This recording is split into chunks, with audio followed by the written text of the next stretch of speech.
তাকে বলা হয় মুসলিম বিশ্বের শক্তিশালী ও সাহসী নেতা, যার এক ডাকে শক্তিশালী হয় ইরান আর হার মানতে বাধ্য হয় নেতানিয়াহু। তিনি আর কেউ নন, আয়াতুল্লাহ আলী খামেনি। এদিকে ইসরায়েলের অস্ত্র ফুরিয়ে আসায় ইসরায়েলকে বাঁচাতে তড়িঘড়ি যুদ্ধবিরতির ঘোষণা দিল ট্রাম্প, যার মাধ্যমে ইরান ও ইসরায়েলের 12 দিনের যুদ্ধের সমাপ্তি ঘটেছে এবং কার্যত ইরানের বিজয় হয়েছে।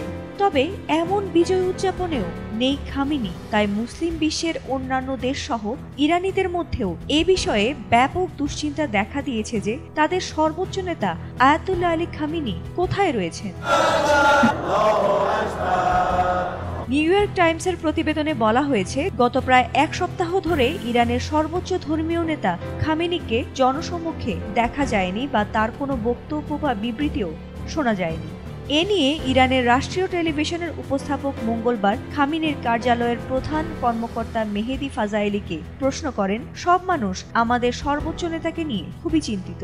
আপনি কি বলতে পারবেন যে খামেনি কেমন আছেন? এই উপস্থাপক জানান, একই প্রশ্ন নিয়ে দর্শকদের কাছ থেকেও অসংখ্য বার্তা এসেছে।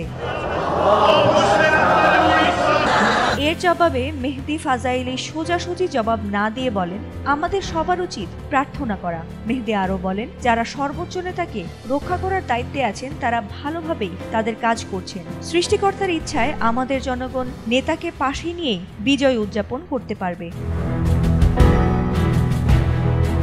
নিউ ইয়র্ক টাইমসের প্রতিবেদনে বলা হয়েছে, কর্মকর্তারা জানিয়েছেন যে খামেনি সুরক্ষিত একটি বাংকারে অবস্থান করছেন এবং সম্ভাব্য হত্যা প্রচেষ্টা ঠেকাতে কোনো ধরনের ইলেকট্রনিক যোগাযোগ করছেন না। তবে তার এই অনুপস্থিতি ইরানের রাজনৈতিক মহল থেকে সাধারণ জনগণের মধ্যেও রীতিমতো অস্থিরতা সৃষ্টি করেছে। খামেনির নীরবতা নানা প্রশ্নের জন্ম দিয়েছে যে তিনি সাম্প্রতিক সিদ্ধান্তগুলোতে তিনি কি আদৌ জড়িত ছিলেন?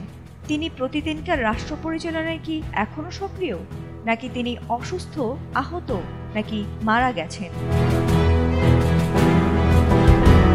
রাজনৈতিক বিশ্লেষক ও ইসলামিক রেভলিউশনারি গার্ড কোরের কমান্ডার ইয়াহিয়া সাফাভির পুত্র হামজেহ সাফাভি জানান, ইরানি গোয়েন্দা সংস্থাগুলোর ধারণা যুদ্ধবিরতির মাঝেও ইসরায়েল এখনও খামেনিকে হত্যা চেষ্টা করতে পারে। তাই খামেনিকে বিশ্ব থেকে পুরোপুরি বিচ্ছিন্ন রেখে কঠোর নিরাপত্তা নিশ্চিত করা হয়েছে।